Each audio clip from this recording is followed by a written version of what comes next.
em um grupo bastante equilibrado nessa ideia. Quanto à parte financeira, eu acho que, assim, eu vou te ser bem sincero, tem poucos clubes que não estão passando por essa situação de parte financeira difícil. Tem alguns clubes, né? A maioria deles estão, né? E aqui, nós que estamos aqui, a gente sabe das dificuldades. O presidente que assumiu sabe da dificuldade, ele trabalha com essa dificuldade, trabalha com essa realidade. Ele, na primeira conversa que teve comigo, foi sincero nesse aspecto. Agora, eu também sei da luta dele, sei do que ele está fazendo, trabalhando para que ele possa, ele sabe, né? Só que dinheiro não brota do nada, né? Eu queria que chovesse ali, caísse uma chuvinha, agora eu e ele saísse ali fora, a gente pudesse pegar um dinheirinho, nós todos, né? Mas não é assim, as coisas não acontecem dessa forma. Então precisa um trabalho de reorganização, de organização árduo, que às vezes precisa dar um passo que ele talvez não apareça tanto, né? Imediatamente, mas médio e longo prazo vai aparecer, e é assim que aparece, né? Porque as coisas não acontecem numa mágica. Então, nessa conversa muito sincera do presidente, eu sei de todas as situações, o presidente também, quando assumiu, sabe, mas a gente vai encontrar soluções. A gente vai buscar soluções, porque eu, presidente, Angione, vocês todos que estão aqui, nós acordamos de manhã também com bastante dificuldades, né? A maioria das pessoas, por exemplo, no Brasil, tem dificuldade financeira, né? A diferença é que se tu vai ficar em casa chorando, ou se tu vai levantar, vai em busca de uma oportunidade, mesmo para ganhar menos, para ganhar um pouquinho, mas aquele pouquinho ganhar uma nova oportunidade para ganhar mais. É assim que a gente vai fazer aqui. Pensar para o lado positivo, criar ambiente positivo, criar circunstâncias que possam nos ajudar nesse sentido, e eu tenho absoluta certeza do trabalho do presidente, da direção nesse caminho, para que a gente consiga encontrar soluções, né? Então, eu não tenho nenhuma dúvida quanto a isso. O presidente, em conversa, em trabalho, não só a partir de agora, mas já o que fez, mostra isso, de fato, não só da boca para fora. Então, essa confiança nós todos temos. Em algum momento, se a gente precisar também se abraçar, nós vamos se abraçar. Se tiver que passar por alguma dificuldade, nós vamos. Mas também estamos sendo realistas, o torcedor aqui, frente, né, transparente, que com essa dificuldade nós temos que estar juntos. Porque quando eu ganho, me abraçar é fácil, né? Quando eu tenho dinheiro, ser meu amigo é fácil. Eu quero amigo na hora da dificuldade. Não é assim que a gente fala? Que o amigo é aquele que está na hora para me dar um abraço na hora da dificuldade? Então, é assim que a gente vai trabalhar, e é assim que eu confio, e o presidente, a direção, a Angione, é assim que nós estamos nesse caminho aqui, para dar um passo do tamanho do momento que a gente pode. O Fluminense é gigante, como história é gigante, é um dos maiores do mundo, mas passa por um momento de dificuldade financeira. Então nós temos que saber essa realidade, conviver com ela, ser criativo, para que a gente busque solução para o time, para o clube, para que a gente possa crescer gradativamente.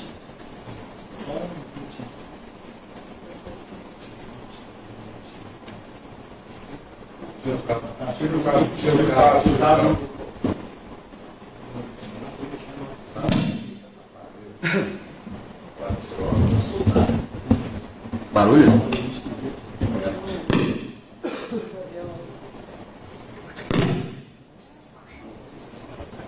Alô?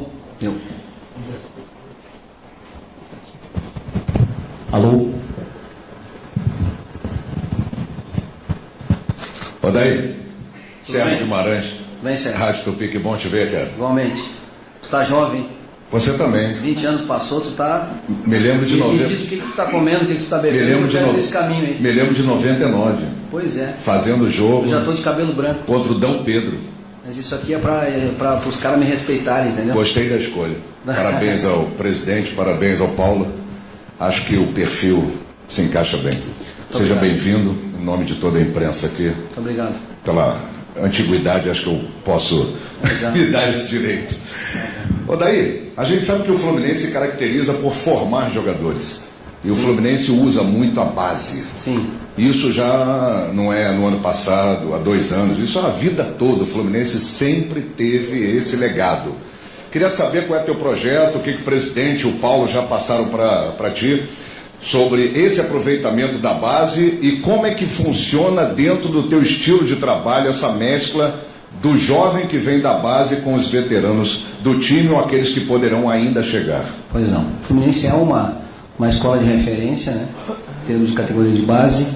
Eu acho que o clube, o presidente e o Paulo podem depois falar sobre um novo projeto, né, Paulo, presidente, em relação a uma situação de alinhamento, o que vai ajudar e beneficiar também o processo de desenvolvimento e de transição desses meninos, desses jogadores que podem estar no profissional e vão estar, mas já no primeiro momento eu trabalho, e a gente fez um trabalho nesse sentido nas 2 pré-temporadas que fizemos no Internacional, já trazendo bastante meninos das categorias de base para estar presente dentro do grupo, para conhecer, para visualizar.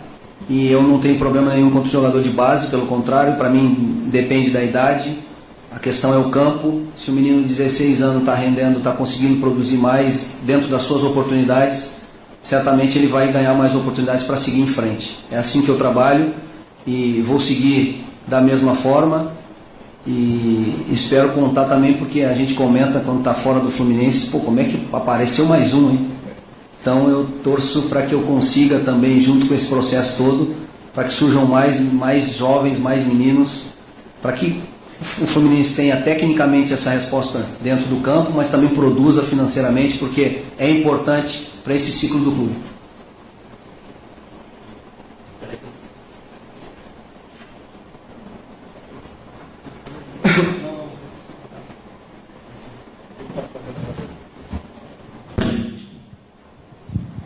Pode? Odair aqui atrás, Pedro Rangel, do saudaçõestricolores.com. Boa sorte na empreitada, na caminhada, que você traga bastante felicidade à torcida tricolor. Falar um pouquinho sobre o estilo de jogo, esse deve ser abordado muito por questões de estilo de jogo, né? O Marcão deu sequência depois do trabalho do Diniz, o Fluminense acabou se habituando, a torcida se habituou um pouquinho com esse estilo de jogo. Gostaria que você comentasse um pouquinho sobre a sua visão do futebol, seu estilo de jogo, e se as peças que estão no Fluminense hoje, já deve ter trocado uma figurinha com o Marcão lá em Teresópolis, batendo esse papo, se as peças que estão no Fluminense hoje te satisfazem em relação para que você comece a colocar a sua impressão digital no time do Fluminense. Tá bom, boa tarde. Assim, deixa eu falar um pouco a respeito disso. Primeiro que eu não gosto de rótulos, né? No Brasil a gente tem uma vontade de colocar rótulos nas situações, e aí começou agora esse rótulo do modelo de jogo, né? Porque um é ofensivo, outro é defensivo. Às vezes depende muito de cada um, de quem enxerga. Quem está dentro tem uma ideia do processo e uma visualização. Dentro daquilo que nós trabalhamos, porque eu gosto sempre de fatos, né? E dentro daquilo que eu gosto e tenho como ideia de uma equipe bastante equilibrada em organização ofensiva e defensiva. O Fluminense, mesmo no momento difícil que atravessou durante o campeonato, manteve uma personalidade de jogo, e a gente não pode abrir mão disso, potencializar ainda mais isso. Como eu disse anteriormente na primeira pergunta, a respeito de jogadores, claro que partindo dessas definições de jogadores que estão em negociação, em eles ficando, a gente parte de um estágio coletivo, porque ele já tem um entrosamento, você parte coletivamente, em termos de organização, de um estágio. Se esses jogadores, porventura, não ficarem, a gente vai buscar outras aquisições, parte de outro estágio, né? E se você pegar, por exemplo, o trabalho no Internacional e buscar todas as estatísticas, não feitas por mim, eu as tenho, mas de empresas que observam o futebol, você vai ver que todas as estatísticas do Internacional, a gente está entre os 4, 5 em todas elas. Eu vou te dar um exemplo. O Fluminense é o primeiro em posse de bola. Nós somos o quarto ou quinto, né? Então essa ideia de posse de bola não está tão distante assim, né? Mas como outras estatísticas, como outras situações observadas dentro de campo de jogo, nós estamos em primeiro, né? Então o meu modelo de jogo, a minha ideia de jogo, ela respeita as características dos jogadores que nós temos à disposição, porque uma coisa é você sonhar com o Messi, não é verdade? Então eu respeito muito e trabalho em cima das características que eu tenho à disposição, que a gente consegue dentro do grupo, para potencializar elas individualmente e dentro do coletivo. Agora eu gosto de uma equipe bastante equilibrada, que ela tem essa construção de jogo, o Fluminense tem essa característica, né? Mas que ela tem uma organização, que ela tem uma função bem estabelecida e que se torne uma equipe que é o sonho de todos nós, é uma equipe bastante equilibrada em todas as fases do jogo. E se você pegar, como eu te disse, você vai ver que a nossa equipe era muito equilibrada em todos os momentos do jogo. E essa é a busca que a gente vai fazer, respeitando e potencializando as individualidades que aqui estejam no grupo. Odair, boa tarde. Aqui, Boa tarde. Débora, Grupo Globo. 2 perguntas, queria que você falasse sobre o contato com o Marcão. Marcão, que estava treinando o time até o final da temporada, Sim. volta a ser auxiliar técnico permanente, com quem você tem um passado da época de jogador. Como é que foi o contato recente, a conversa?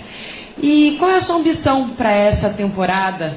O que dá para pensar, para sonhar em termos de resultado que o Fluminense possa apresentar ao longo da temporada?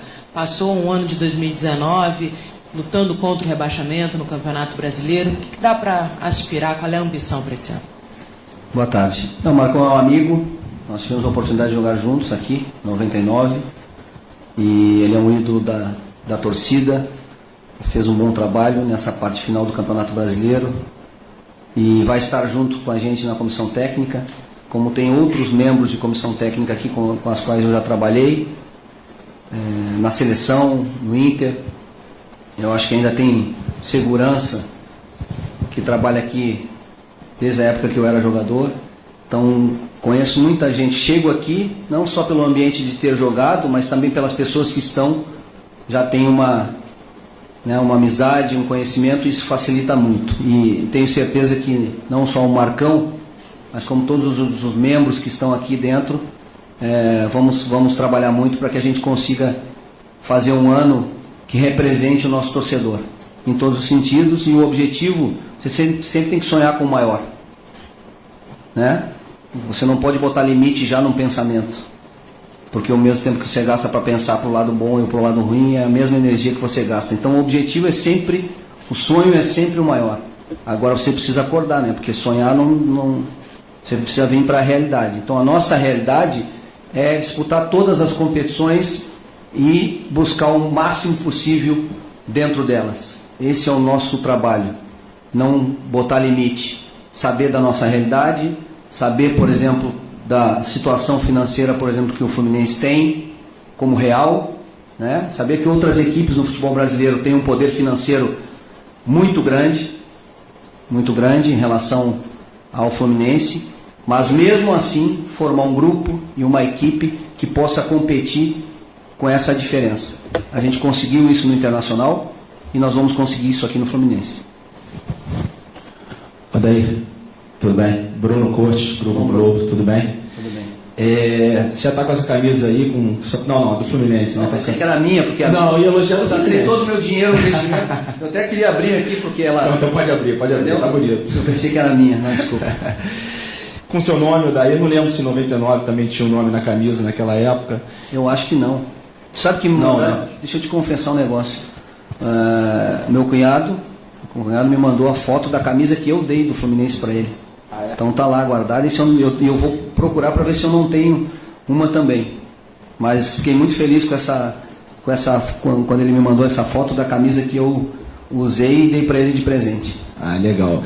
Eu queria te perguntar o quanto te ajuda, tá chegando agora aqui ao Fluminense, 20 anos depois, já ter trabalhado aqui na época como jogador, outra época, outro momento do Fluminense também, acho que bem mais complicado aquele do que esse, por mais que esse também seja complicado, mas o quanto te ajuda já ter vivido um pouco de Fluminense 20 anos atrás? Sempre ajuda. Como eu te disse, você chegar num ambiente onde você já tem uma intimidade com as pessoas, facilita, né? Se você já trabalhou com as pessoas no dia a dia, na hora da derrota, na hora da vitória, na hora das dificuldades, isso cria um relacionamento, e eu tendo isso, já é um adiantamento para conhecer toda a estrutura, grupo de jogadores, né? E as pessoas também me conhecem, né? As pessoas com as quais eu trabalhei também me conhecem. Então isso é um facilitador para que a gente possa dar start aí nessa caminhada, nesse trabalho que a gente vai fazer no próximo ano.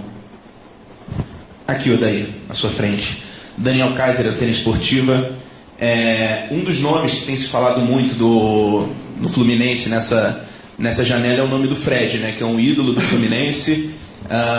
O presidente disse na coletiva na semana passada que ainda não houveram conversas porque ele tem contato com o Cruzeiro, mas que é um sonho de trazer o Fred de volta, enfim. Eu quero saber também se você gostaria de ter o Fred, se lhe agrada esse nome, se você conseguiria encaixar ele ali no que você pensa do seu estilo de jogo, o que você acharia de uma possível chegada do Fred? Assim, ó, vou te responder bem objetivamente. Sobre o jogador que pode vir, sobre negociação, ou especulação, ou contratação, qualquer manifestação minha pública, ela muda um contexto todo, financeiro, técnico e em todos os sentidos. Então, tudo isso, sobre contratações, sobre vinda de jogadores, a gente conversa internamente, como eu faço nos outros aspectos. Então, essa é uma relação importante de criar expectativas ou não em relação pública, e isso é um fato que você tem que ter muito cuidado, né? Então, aqui, tudo que for relacionado à contratação, observação, conversa sobre o jogador, contratação, a gente faz internamente, a gente conversa, a gente senta, faz o planejamento, para não criar uma situação externa e aí depois a gente não conseguir cumprir, ou aquilo tudo era só especulação e cria uma situação de expectativa externa para o torcedor, para as pessoas, mas aqui dentro não acontecia nada. E você tem que responder de uma coisa que não aconteceu, ou não estava nem em vias de acontecer. Então essas situações elas são tratadas internamente, não só a do Fred, especificamente como você falou, mas como de qualquer outra contratação ou vinda de jogadores para agregar qualidade ao grupo.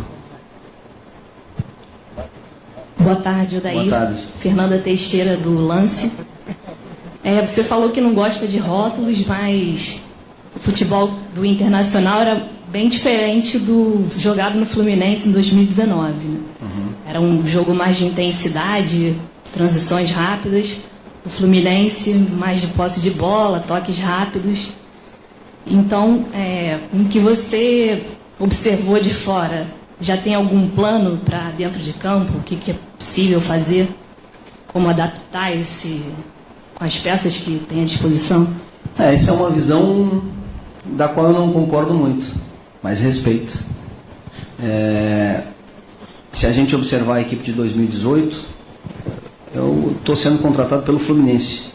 Gostaria de falar mais do Fluminense, mas eu preciso usar fatos para poder até te responder em relação a isso. Mas se você observar a equipe de 2018 do Internacional, realmente era uma equipe de transição. Era uma equipe que buscava a transição ofensiva, por quê? Porque a característica dos seus atacantes eram jogadores de força e velocidade.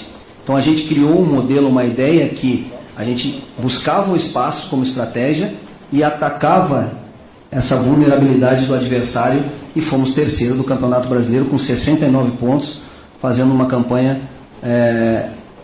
igual às maiores campanhas de pontuação da história dos pontos corridos do Internacional. Então, a equipe de 2019, a gente já foi para uma outra ideia, para que a gente pudesse trazer características de jogadores também para a construção. E aí eu vou te passar alguns dados.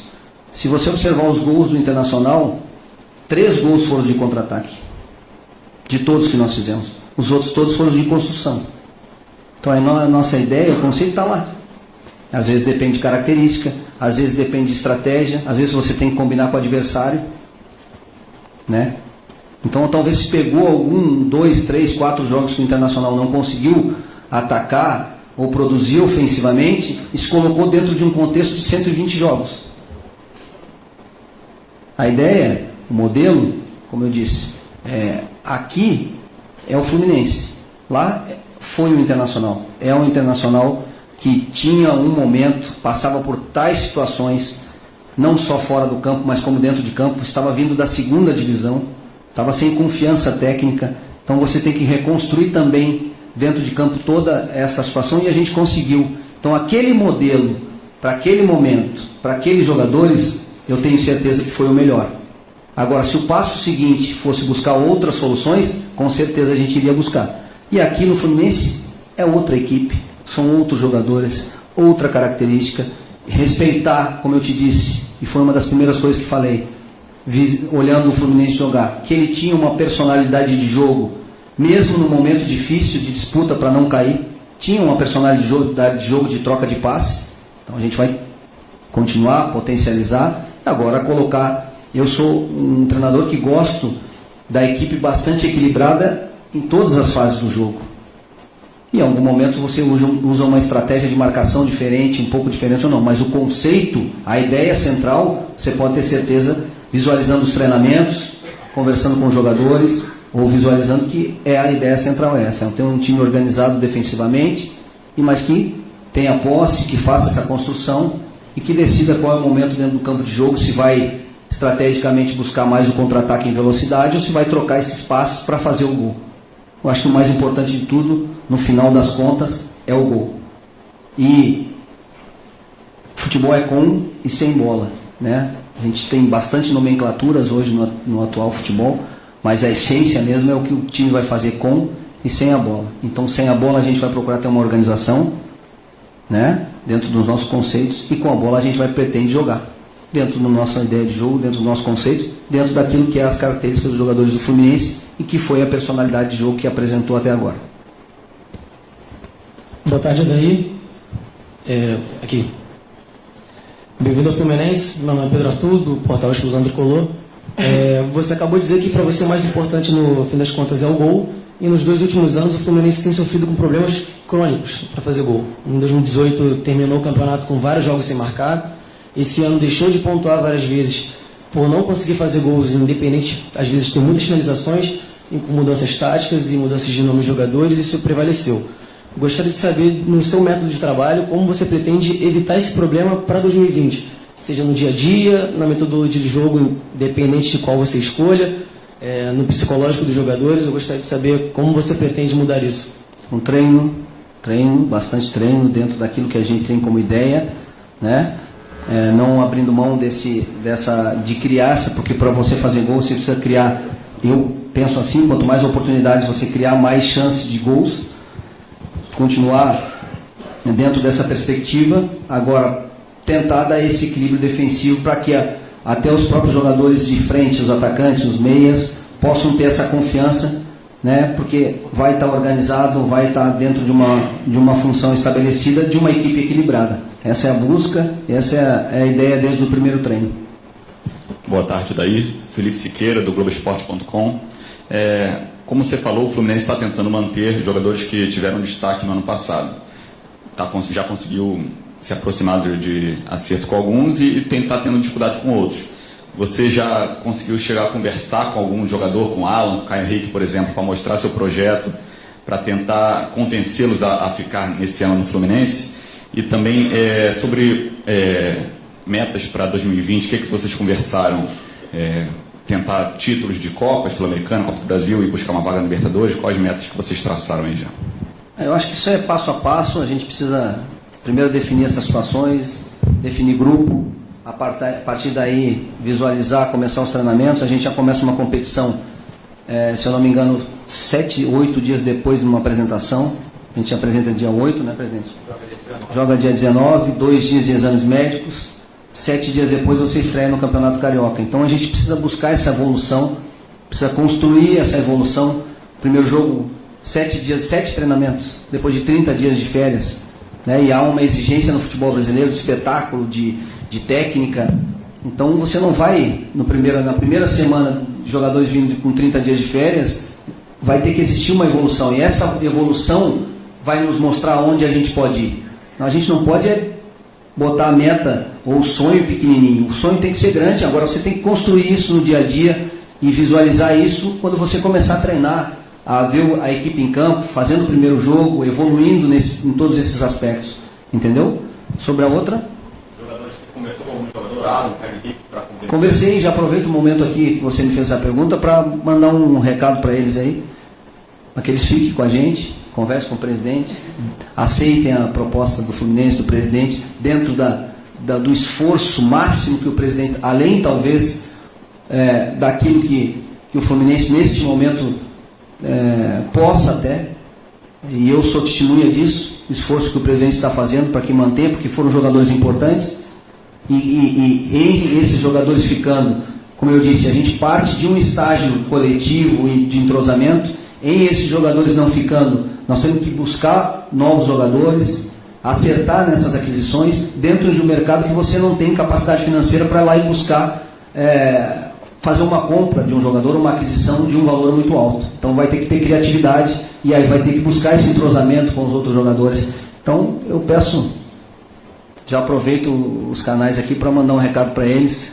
Se ele quiser, depois a gente troca um WhatsApp aí para já acertar, né, presidente? Mas que o presidente, eu quero deixar bem... Pois é, olha aí. Quem sabe a gente já tem uma notícia para vocês aí, para nós. Mas pode ter certeza o torcedor que o presidente, nós estamos fazendo todo o esforço para que isso aconteça. Agora, nós temos um limite, né? O Fluminense tem um limite, mas que eu conto muito com eles. Olha aí, aqui do lado. Aline nas... Peraí, jogou o som. Dela. Eu não mexi.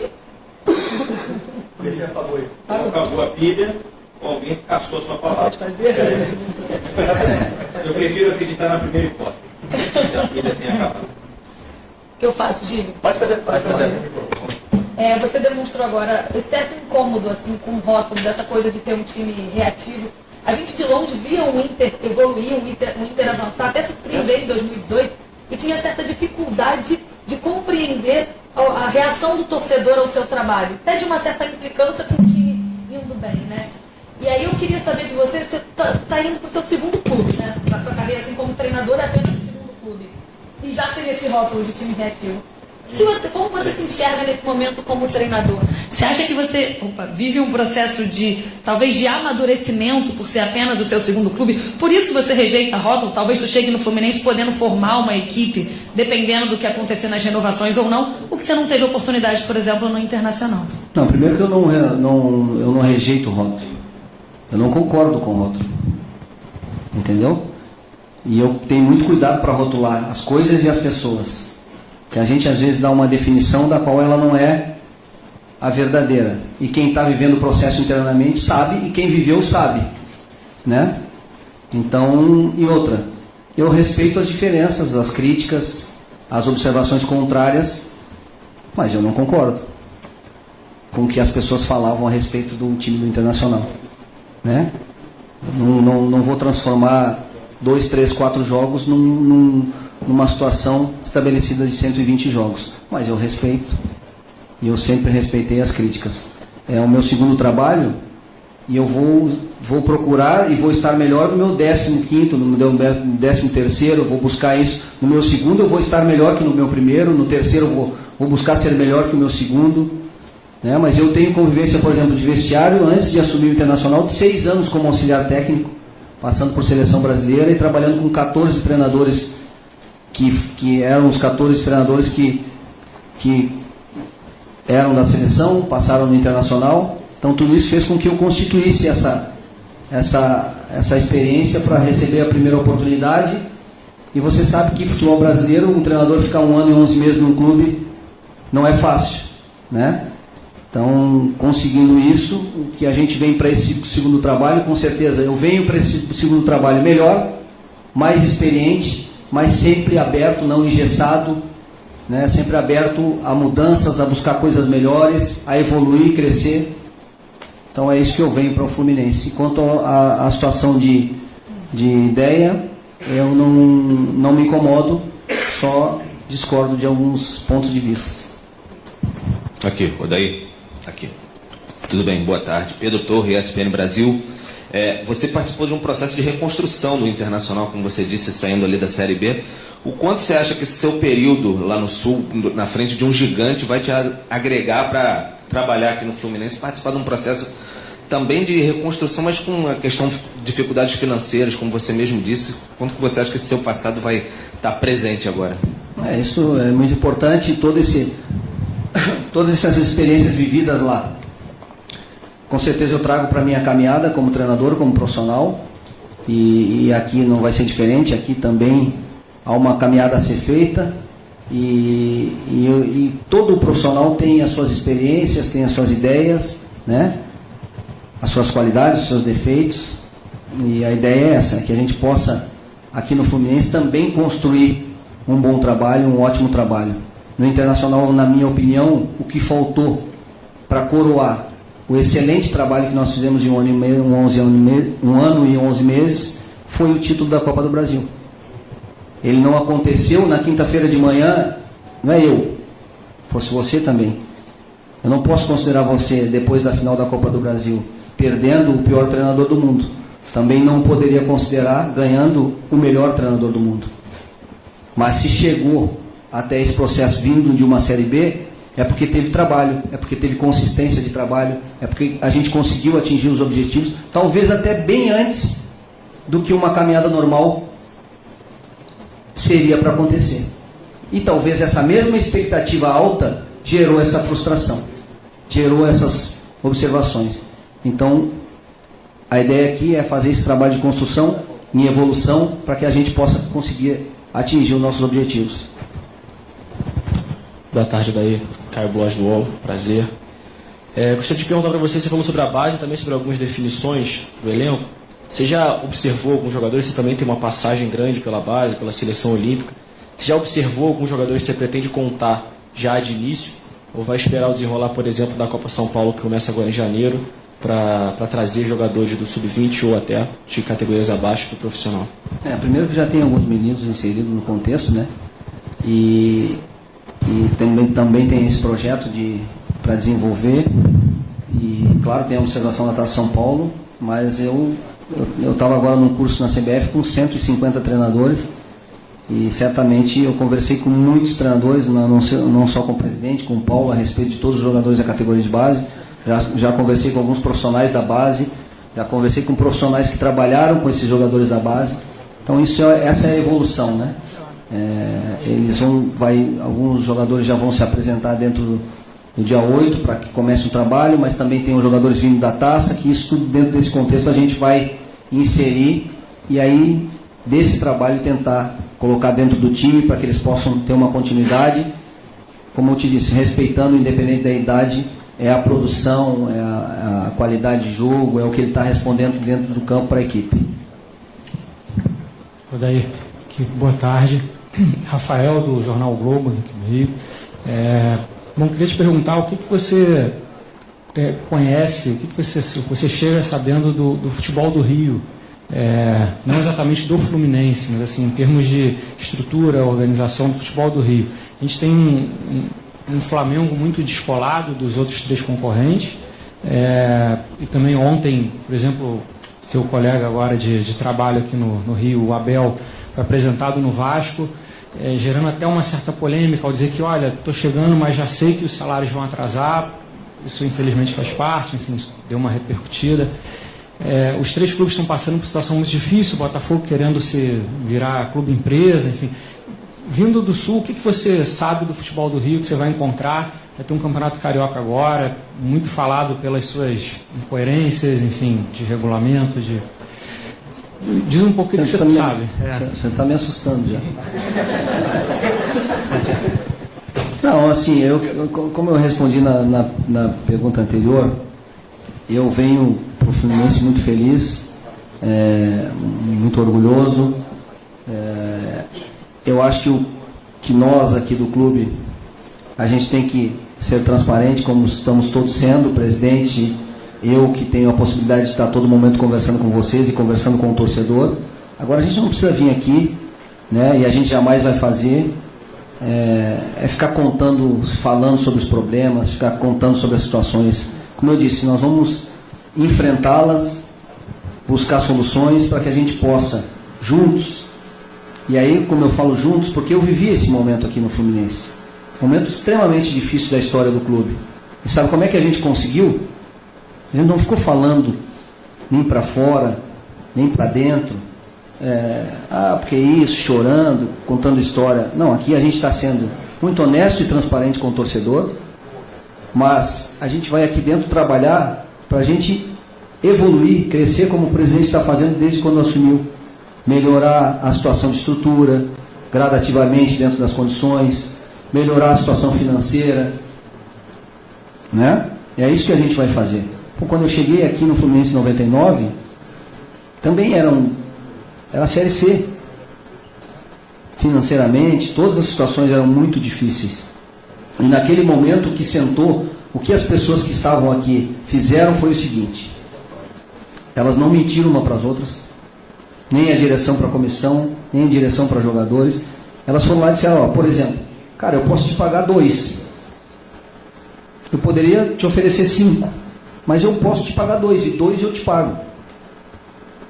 Sabe? Aquela coisa da situação, nós temos que dar o passo de acordo com o momento e a importância do todo, não só do presidente, não só minha, não só do Angione, não só da direção, não só da comissão técnica dos jogadores, mas do contexto todo. É assim que a gente vai construir uma situação diferente, positiva, para cima, passo a passo, degrau em degrau. É assim, não existe mágica.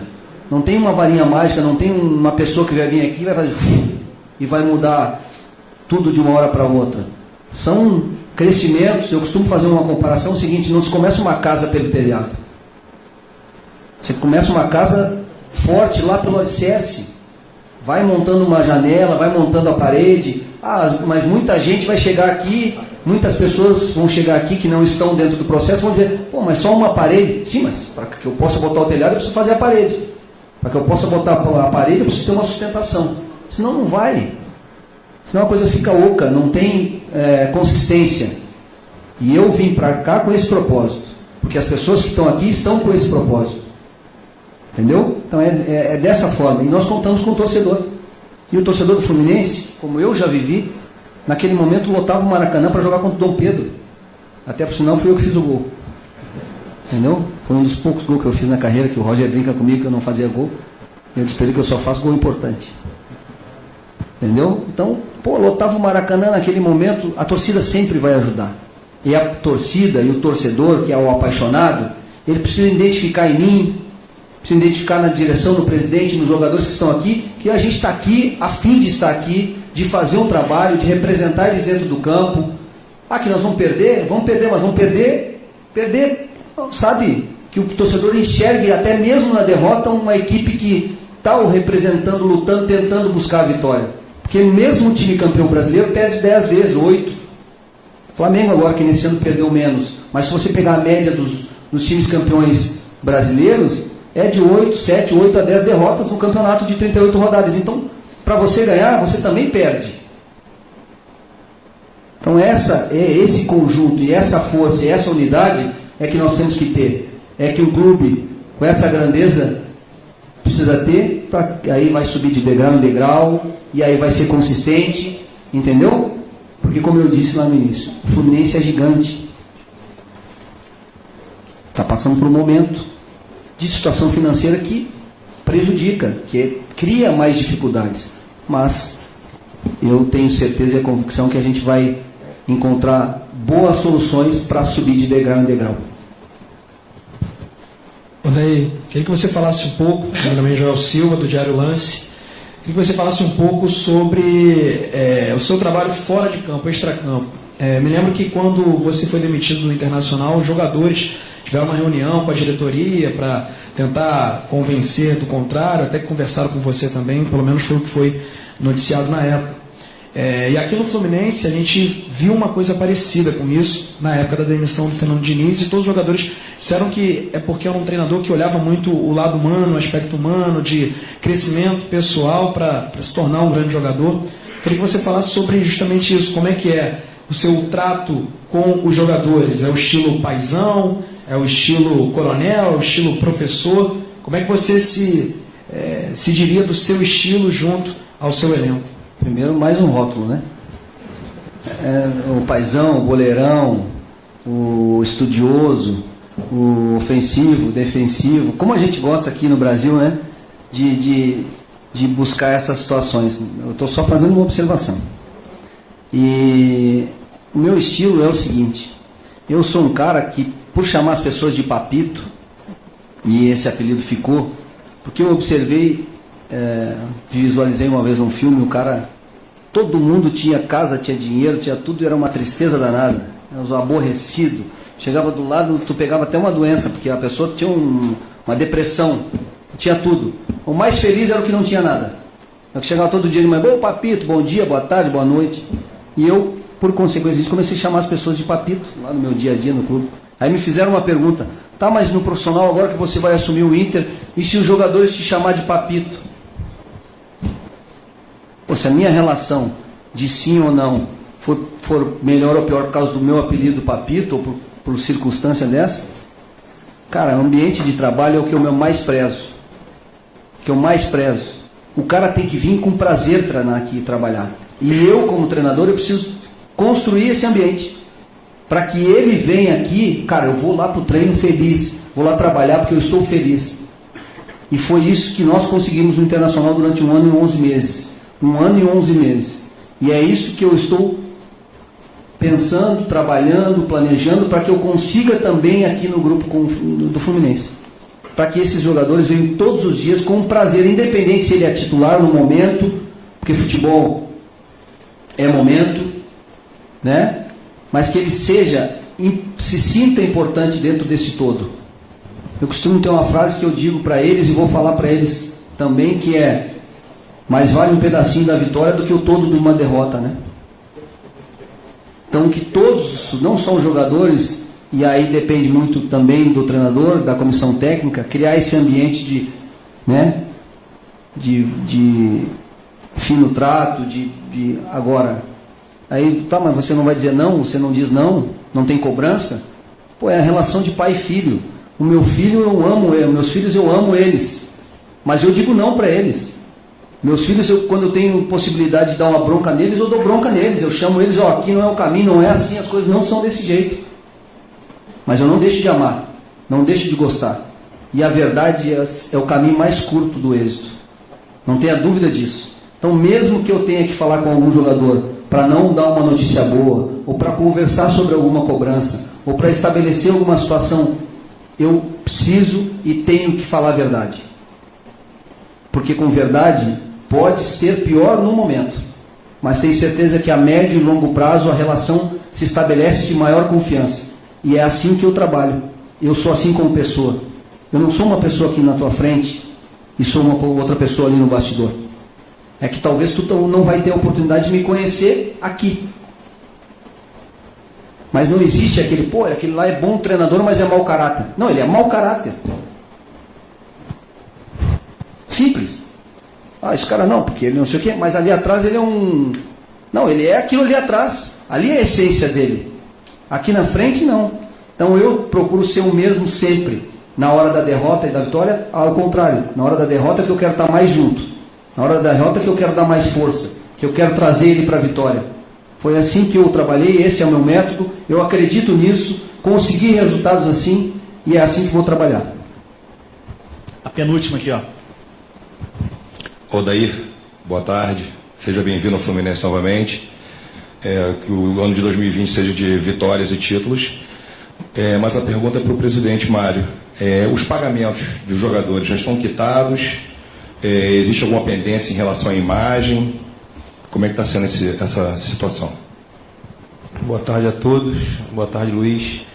Vamos lá, a gente na semana passada, estou um pouco fora de ter, foram tantos jogos, quarta e domingo, que a gente acaba perdendo um pouco a noção da semana. A gente quitou todos os salários do ano, né? Desde que a gente chegou em junho, a gente quitou abril, maio, junho, julho, agosto, setembro, outubro, novembro e o 13º de 18. E eu acho que um de vocês deu uma notícia na semana passada que a gente estava iniciando o pagamento das imagens e a gente já iniciou esses pagamentos. Enfim, como eu disse a vocês, por serem pessoas jurídicas, né, os jogadores têm que emitir as notas, estão sendo emitidas, a gente deve quitar aí até segunda ou terça-feira todas as imagens atrasadas que estavam até outubro. Então vão ficar apenas com o pagamento pendente da imagem de novembro, né, mas o ano vai ficar integralmente pago. E acredito que na semana que vem estou fazendo todo o esforço e acho que a gente vai ser bem sucedido. Essa é uma notícia de primeira mão. A gente consiga pagar também a primeira parcela do 13º salário deste ano, para que as pessoas já possam passar o Natal com 50% do 13º, como determina a legislação. É isso, sim. A gente está terminando 2019 praticamente em dia, né? Foram mais de 10 salários pagos em 6 meses de trabalho. E acho que a entrevista coletiva do treinador passa bastante pela conversa que a gente teve. Dentro das dificuldades que a gente está tendo, a gente está conseguindo cumprir os compromissos com dignidade, com honradez. E é por isso também que a gente está tendo dificuldade em fazer algumas situações de jogadores, especialmente os que aqui estavam. foi perguntado ao treinador sobre a questão do Caio e do Alan, assim, até para deixar bastante transparente. Os contratos eram de 1 ano, como eu falei na semana passada. Não havia opção de compra nem de renovação, ou seja, os contratos se encerravam e se encerram em dezembro. A determinação do contrato é que os atletas retornem aos seus clubes na Europa.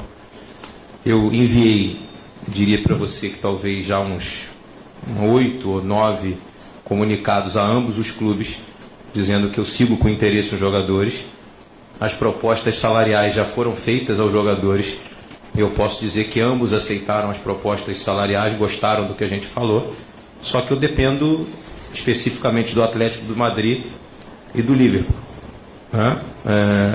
Diria para você que no caso do Alan, ainda está uma situação um pouco mais acessível para nós, porque o Liverpool não demonstra interesse em renovar o empréstimo, só em vender o atleta, mas nós já começamos a conversar de alguma forma dentro das possibilidades do Fluminense. Se a gente falar de valores de Europa, a gente não tem como chegar nem perto. Mas acho que nem o Fluminense, nem nenhum outro clube. O que chateia às vezes no futebol é que, por exemplo, a gente está com tudo em dia, eu não vou citar nenhum concorrente especificamente, mas tem notícia que alguns clubes que estão com vários meses em atraso estão fazendo propostas de compra pelos meus jogadores. Né? E aí é uma concorrência desleal, porque eu poderia, por exemplo, ter utilizado de um artifício ou de um método de não pagar os salários e usar o dinheiro para comprar os atletas. Mas eu não vou fazer isso. Primeiro eu pago o salário, depois eu compro o jogador. A operação do Nino, que eu ouvi algumas críticas absurdas em uns devaneios aí nas redes sociais, de que a gente teria comprado o Nino, uma situação nada além do que um valor que o Corinthians ainda deve ao Fluminense pela compra do Sornosa, e que a gente optou em fazer a aquisição do jogador com dinheiro que não estava no nosso caixa e que a gente só receberia no meio do ano que vem, e o Corinthians vai pagar parcelado ao Criciúma lá na frente. É a única aquisição que a gente fez sem tirar uma moeda do nosso cofre, que a gente optou em pagar o salário das pessoas. Então, assim, com relação ao Caio, o Deco é o representante dele, todos vocês sabem, tem mantido conversas comigo diárias.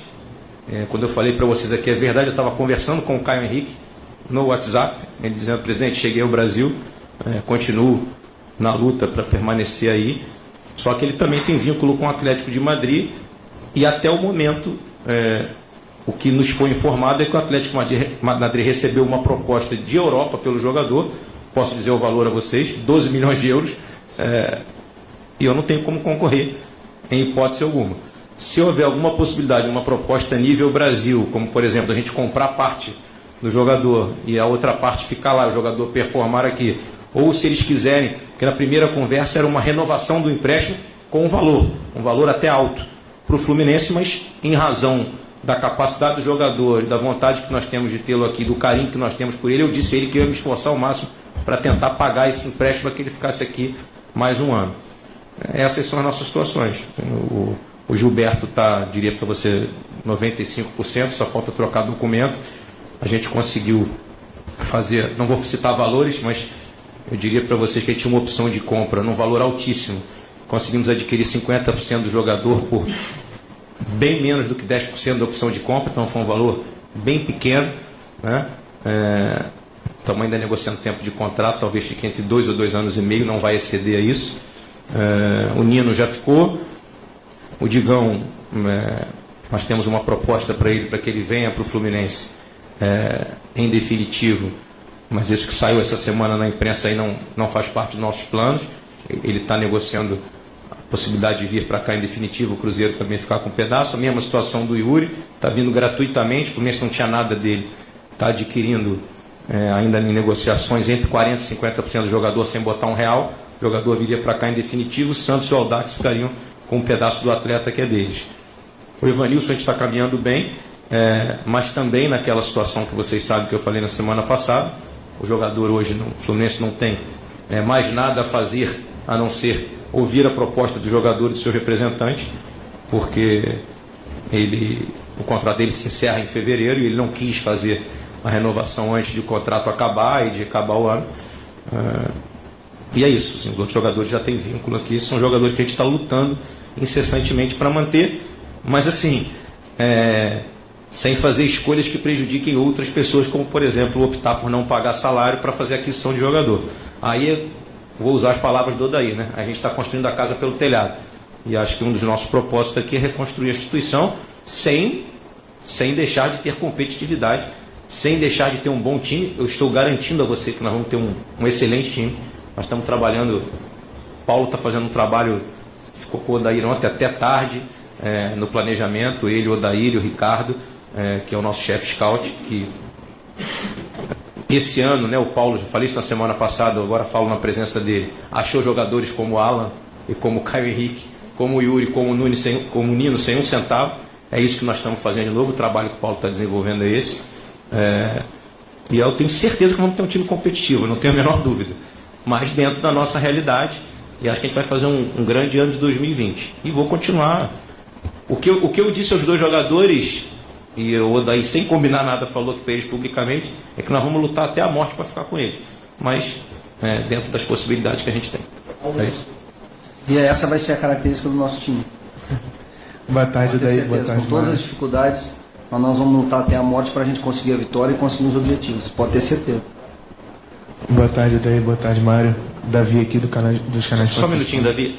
A última pergunta geral, é porque eu queria que o Paulo falasse um pouco sobre, o Odair citou isso na coletiva, sobre o Sub-23, sobre o projeto Sub-23, que faz parte do nosso planejamento, e o Paulo está sendo o grande idealizador não só desse projeto Fluminense, como do futebol brasileiro. Gostaria muito que ele falasse sobre isso. Boa tarde, Odair. Davi aqui dos canais Fox Sports. Gostaria de saber agora, o Inter dispensou diversos jogadores que foram titulares com você lá. Gostaria de saber se você conta com algum deles, já indicou o presidente, enfim, isso. Não, até agora não indiquei ninguém. Ir pro São Paulo.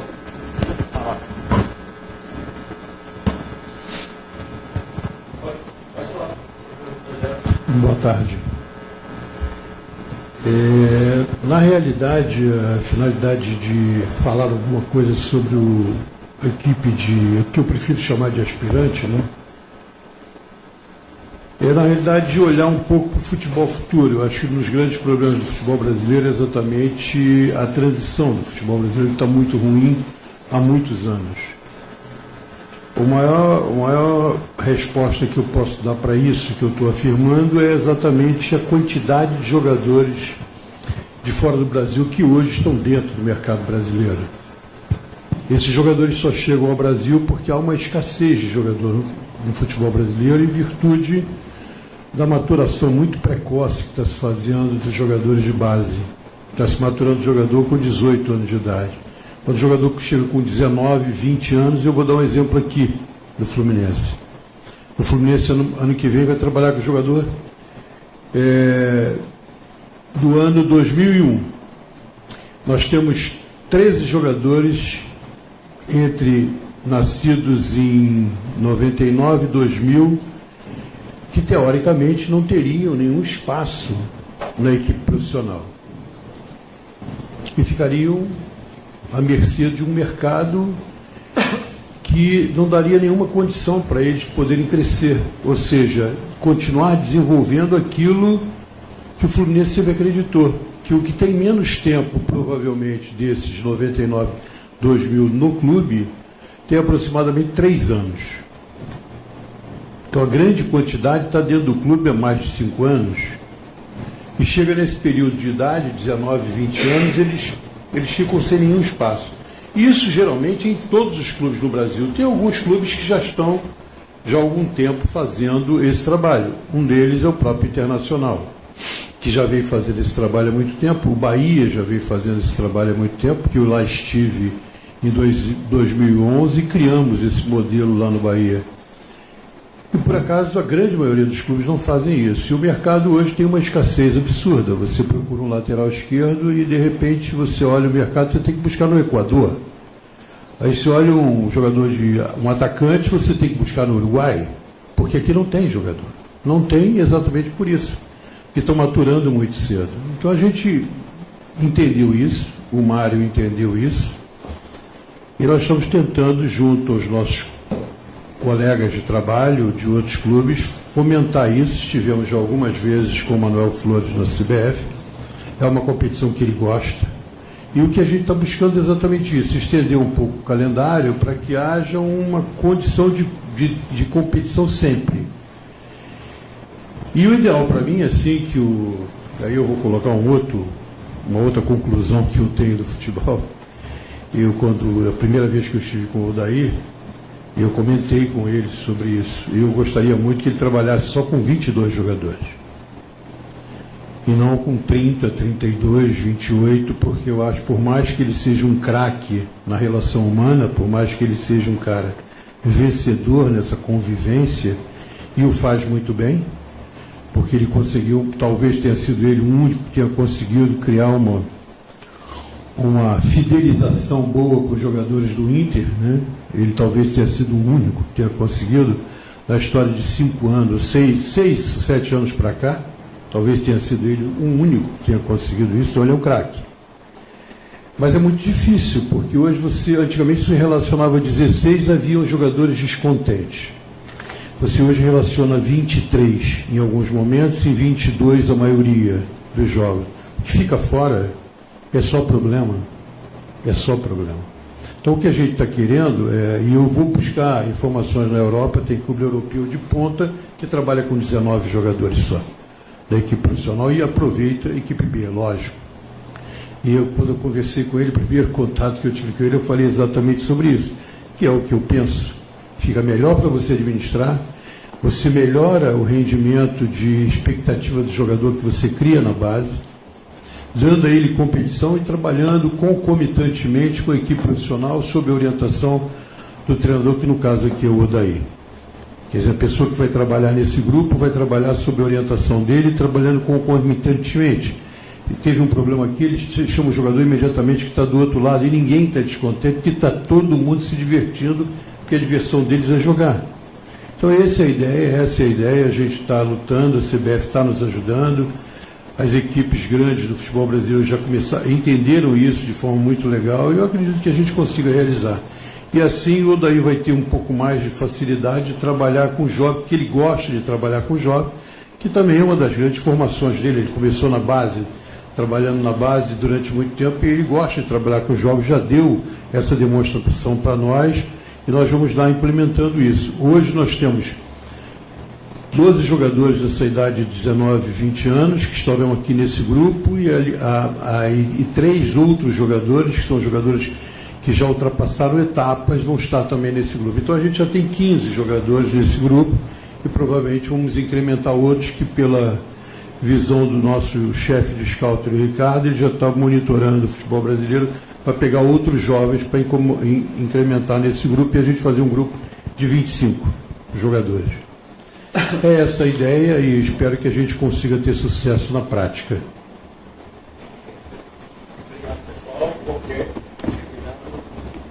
Obrigado, presidente. Obrigado, Odair. Obrigado, seu Paulo. Valeu? Valeu, obrigado a todos. Até a próxima. Boa tarde, boa tarde.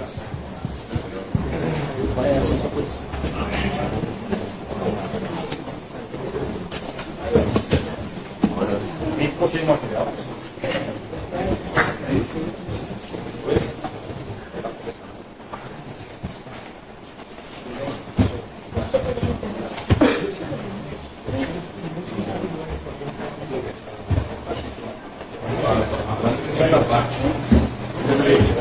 Segunda-feira.